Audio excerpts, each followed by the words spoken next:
und damit ein ganz herzliches Willkommen zu meinem allerersten Video hier auf diesem neuen Copter-Channel.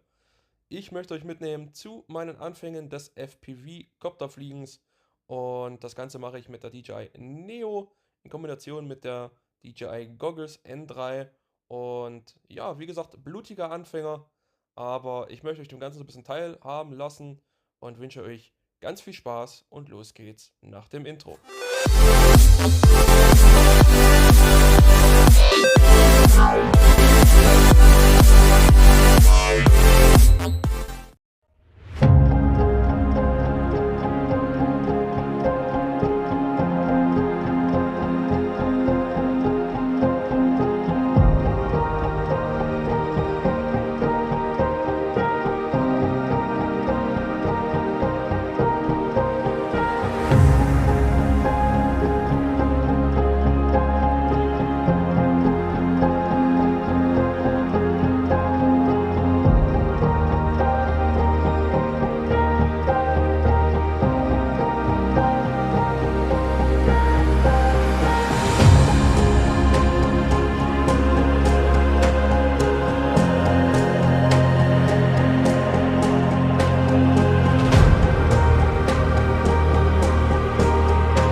So, da sind wir auch schon wieder gelandet, meine Freunde, und ich hoffe, dieses kleine erste Video hat euch gefallen, auch wenn es noch nicht so spektakulär war wie in vielen anderen Drohnenvideos. Und das bitte ich zu entschuldigen. Wie gesagt, ich sage es nochmal, kompletter neuer Einsteiger in dem ganzen Thema und im ganzen Segment. Und ich bin die DJI Neo jetzt auch erstmal nur im Standardmodus geflogen. Das heißt, ja, im Sportmodus, noch nicht im vollen manuellen Modus, weil da muss ich mich noch ein bisschen reinarbeiten. Und ich denke, das braucht noch etwas Zeit. Und trotzdem werde ich euch in Zukunft auf ganz, ganz viele andere oder an ganz viele andere Orte mitnehmen, mit euch zusammen fliegen gehen und gerne auch mal wieder ein bisschen neuen Wind in die Videos reinbringen, verschiedene Dinge ausprobieren und so weiter. Und dann hoffe ich, dass ihr beim nächsten Mal wieder mit einschaltet. Mich würde es freuen, wenn ihr abonniert, auch gerne kommentiert und somit dem YouTube-Channel so ein bisschen den, ja, oder die Möglichkeit gibt zu wachsen. Und dann wünsche ich euch was und bis zum nächsten Mal. Wie gesagt, danke fürs Ansehen.